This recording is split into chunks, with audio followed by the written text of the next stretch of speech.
Ողջույն սիրելի մարտունեցիներ, Գեղարքունիքի մարզի, իմ սիրելի ընկերներ, բարեկամներ։ Անչափ շնորհակալ ենք ջերմ ընդունելության եւ այս հանդիպման համար։ Վերջին 5 տարիներին մենք երևի տարին նվազագույն 2 անգամ հանդիպել ենք, խոսել ենք մեր հարցերից, խնդիրներից, խնդիրներից, բայց այսօր եկել այն պահը, որ առաջիկա ընտրությունները այդ բոլոր հարցերին լուծում տալու ժամանակն է։ Այս ընտրությունները հունիսի 7-ի շատ ենք ասել այդ մասին։ Սա պարզ, ընթացիկ, հերթական ընտրությունը չի։ Սա մեր երկրի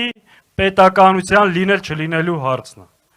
Այն իշխանությունը, որ մեր երկրին մենակ դժբախտություն, մահ ու ողբերգություն է բերել, այսօր կրկին ընկել է դռնեդուռ, ձեզանից քվե խնդրում, որպեսզի վերարտադրվի։ Եվ իրականում ինչ է ասում մեր ժողովրդին։ Այսօր Նիկոլը եւ ՔՊ-ն մեր ժողովրդին ասում են. մեզ քվեարկեք, որ Արցախի էջը փակենք։ Եկեք մեզ քվեարկեք, որ անկախության հռչակագրից հրաժարվենք։ Ասում են եկեք մեզ քվեարկեք, որ հարձակվենք եկեղեցու վրա։ Ասում են եկեք մեզ քվեարկեք, որ ցեղասպանությունը ուրանանք։ Եվ ամենավերջում ասում են եկեք մեզ քվեարկեք, որ Հայաստանից նոր տարածքներ տանք Ադրբեջանին։ Երեք այդ մասին մեկ անգամ եւս Նիկոլի մոտ արտաքին գործերի նախարար աշխատող Արարատ Միրզոյանը, որի անունը եթե Նիկոլը ընտրվի հավանաբար կփոխի, դնելով Արագած կամ չգիտեմ ինչ, Սյունիքում շատ հստակ հայտարարեց, որ Հայաստանի տիրապետության տակ կան ադրբեջանական տարածքներ, որը ենթադրում է, որ պետք է վերադարձվի։ Այսինքն այս չարիքի իշխանությունը, այսքան ողբերգություն մահ բերելուց հետո եկեք կրկին ձայնա խնդրում այս իմ նշած գործողությունները կատարելու համար։ Ժորժ ջան, մենք ինչ ենք ասում։ Մենք ասում ենք, որ եկեք մերժենք սրանք։ Մենք առաջարկում ենք եւ հստակ հայտարարում, որ այո, Արցախահայերը Արցախ վերադառնալու իրավունք ունեն։ Եվ մենք ամեն ինչ անելու ենք, որ Արցախի ժողովրդի վերադարձի իրավունքը միջազգայնացնենք։ Եվ ասում ենք, որ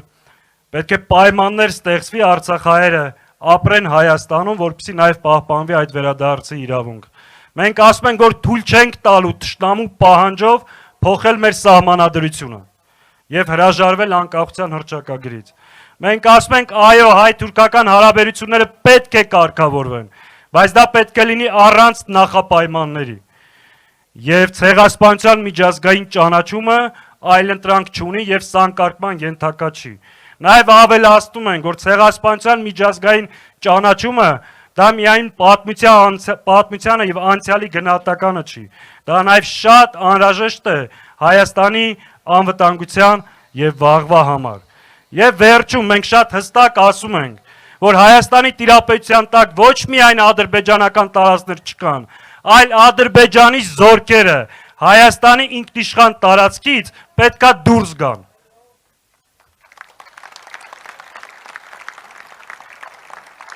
Ժորժ ջան, ես պարզ մի քանի կետերով ասեցի, իրանք ինչ են ասում,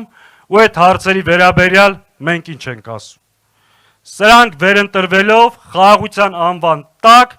փորձելու են մեր պետականությունը եւ լինելությունը առհասարակ դնել հարցականի տակ։ Ուրեմն եկեք այս հրապարակից սկսած մերժենք ՔՊ-ին, մերժենք այս չարիքի իշխանությանը, ընտրենք Հայաստանը։ Հայաստան դաշինք համար 17։ Շնորհակալ եմ։